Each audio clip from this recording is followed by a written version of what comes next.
Welcome, here I've got Realme 8 Pro and I'm gonna show you how to turn on and off the camera leveler at this device.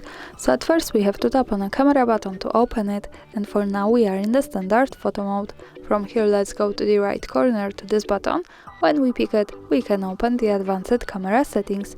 Now let's move to the composition. By tapping on it, we can see that we have the level at the last position, so by using button from the right, we can easily turn on our leveler or turn it off as we need.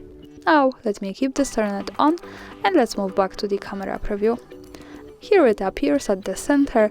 This is useful, for example, when we want to hold our device steady when we take a picture and want to keep our photographic topic straight at it.